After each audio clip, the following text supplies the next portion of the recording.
again, for those who are joining us on the live stream, we usually tape this and it plays in the afternoon, so I'm in that mode of saying good afternoon.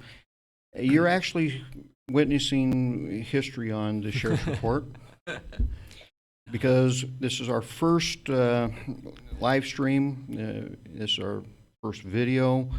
We've done, and this is the first time we've actually done 3 segments with one guest in a row.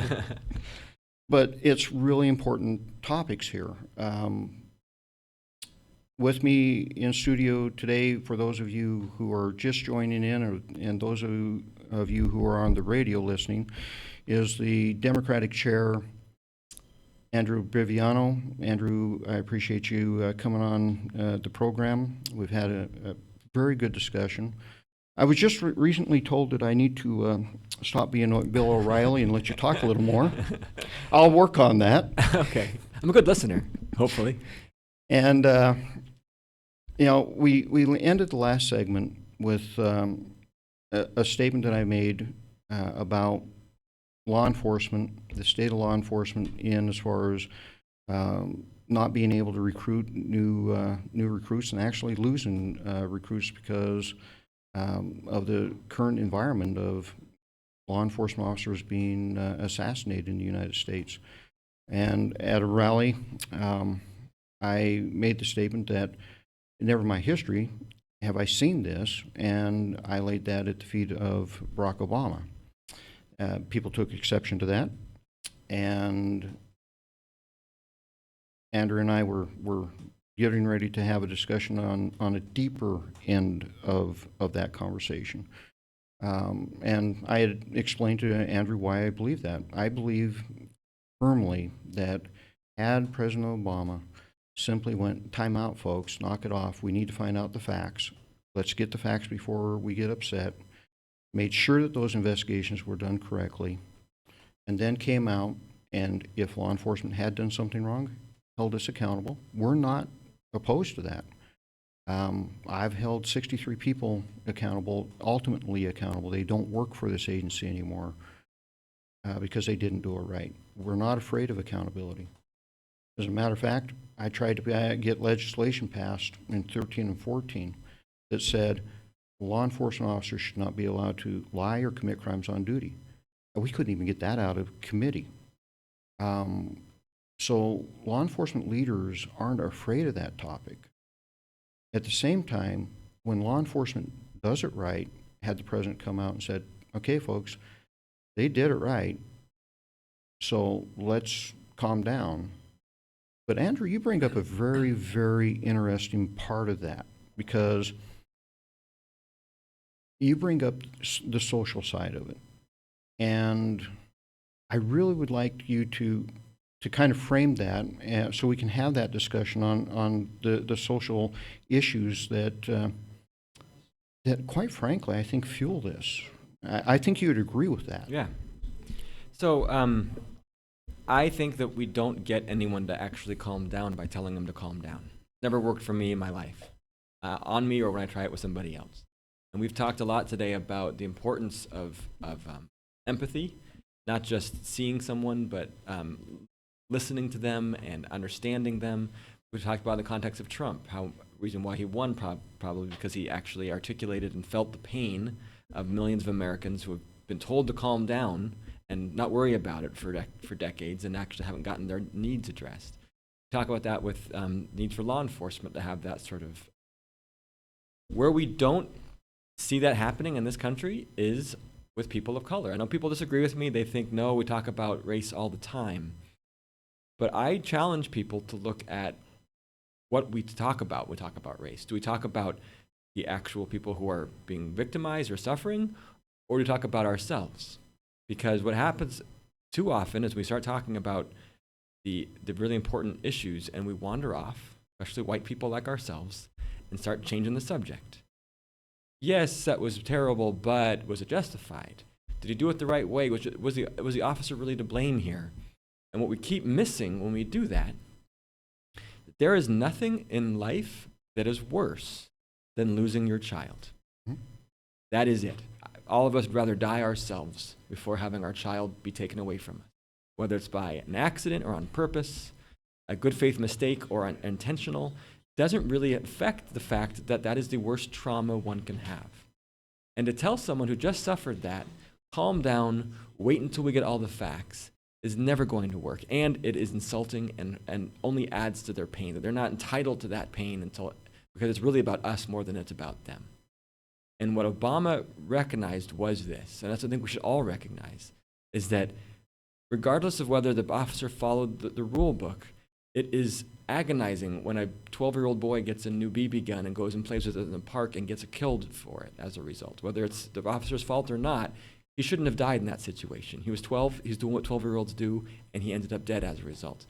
When a mentally ill, disabled man goes into a grocery store to buy a soda, he shouldn't be beaten to death when he's totally innocent. When a man gets arrested and being transported to the jail, he shouldn't arrive with a broken neck. And what you're talking about is we shouldn't leap to judgment about convicting the officers. They deserve due process. But what we've skipped in that phase is taking the time out and saying, oh my God, that's awful.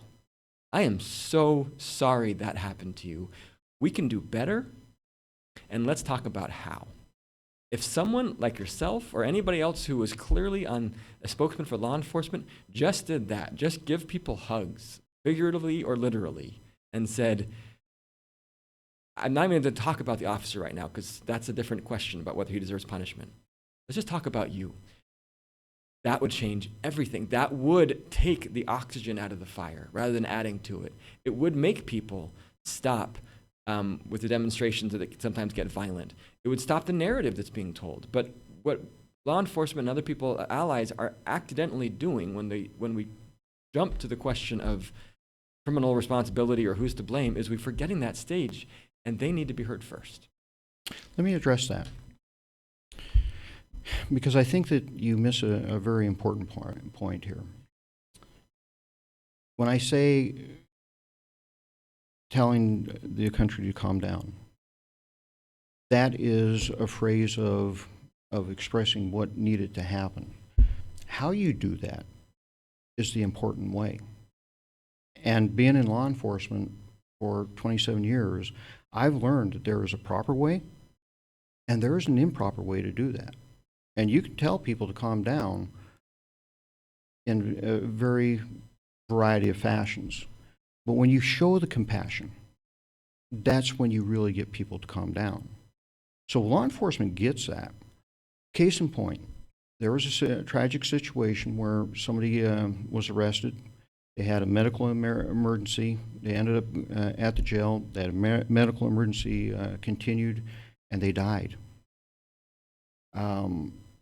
Former police chief Straub, it was his agency that had that happen.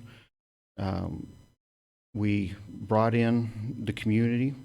We brought in the family, and we said we want to listen, and we want to show you what happened here. Never been done before. Quite frankly, Frank and I took some heat internally for doing that. But we thought it was important to do that. And yes and no. There were activists that wanted truly to blow that thing up. Calmer heads kept the activists tamped down. I ended up, even though it wasn't my situation, I ended up being the one that had more contact with the family, trying to answer their questions. It's very, very hard and very emotional. And sometimes when you're in that exchange with the family, you have to realize that no matter what you say, you're never going to say it right. And it's very difficult.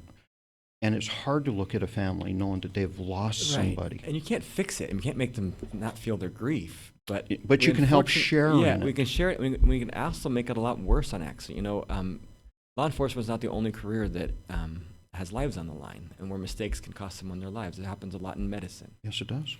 And I will tell you, as a lawyer that practices in that, vast majority of the time when a lawsuit is brought for medical malpractice, it's because after the mistake happened, no one said they were sorry. It's not about the money sometimes, because money can never replace your leg if you lose your leg or something else. It's about the fact that this happened to me, and no one felt my pain and recognized that this was terrible. And I understand the impulse of law enforcement is to defend your brothers and to talk about the liability aspect. And sometimes the law makes it difficult to apologize because that's kind of like conceding. Right. Thank you for saying that, Yeah. because, Andrew, you don't know how many times that, even though there wasn't anything done wrong, you want to reach out to that family, and you want to, have that heartfelt discussion with them and go, look, I recognize your loss. I feel for your loss. I wish there was something we could do to change that. But you just mentioned one of the biggest barriers to doing that, and that's the litigious nature of our society, and lawyers get involved in. The first thing that lawyers on our side go, you can't say anything, you can't talk, you can't. I'm like, what do you mean? I know, it's we tough. should be able to talk, but That's why it's important. I mean, by the way, one of the solutions for that in the medical world is a law was passed, I think, 10 years ago that said that apologies can't be used in court.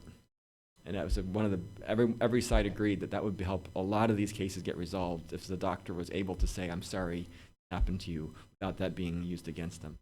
That might be something we need more in the law enforcement world as well. maybe we should take a look at getting that law passed. Right. Because there are times that we want to say and we want to recognize, but we're prevented. Right. The system's stacked against us in that arena. And you mentioned the BB gun situation. You don't know how close to home that hits, how recently close to home that hits. Because about a month and a half ago, driving home, about 7 o'clock at night, a call comes out on the north side, 3 teenagers pointing guns at people. So I roll into the area, deputies roll into the area. We're given some information that, well, it may be a BB gun. Okay. We're still going, okay, BB gun. It's hard. They're not. They should all be required to be orange. They can pull them apart. Yeah, it's like, okay, I get information somebody went over a fence, so I go to the fence. Sure enough, there's tracks. Tracks lead to this big pine tree. I look, and sure enough, there's somebody hiding under it. There was 2 somebody's hiding under it. I pull them out, and Andrew, this is at gunpoint. At gunpoint. First one comes out, and I really get angry at that point. Not at him. I get angry because this kid, even though he's 13, looks like he's 9. Okay? And I'm going, what is this baby doing out here, pointing guns at people? And the father side of me came out, and I was like, you, get over there. Go over to that deputy and just stand there. Pull the next one out, get him. Somebody yells, the neighbor, hey, they got another one. So I go over there, grab him, and put my arm around him, walk him over, and I look at him and go, deputies want to put handcuffs on you. And Andrew, they're all 13 years old. And had one of them pulled that BB gun, but looked just like, spitting image of a .45, it would have been a bad night. And they were African American on top of it. And all I could think was, what's up? And here's the harsh part about it. And here's part of that social thing. Let's talk about this part of the social aspect.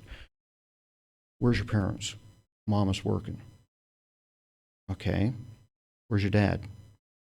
Not around. Great.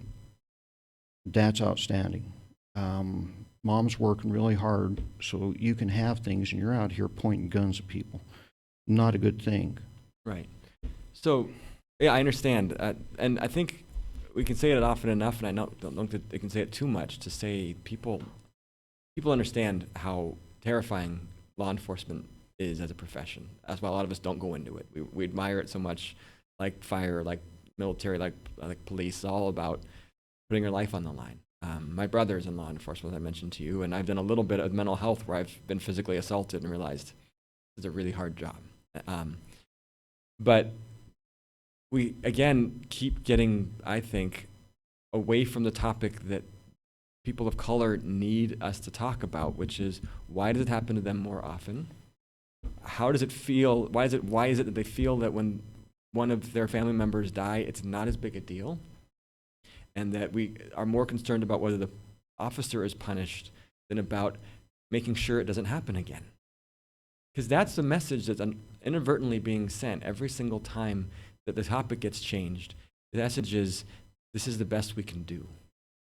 And that is what's more devastating than even the loss itself, is to realize that this doesn't even rise to the level of prompting change in how our system operates. Because when a doctor accidentally kills somebody, the profession rallies around and says, good guy, I know Dr. Johnson, good doctor, bad day.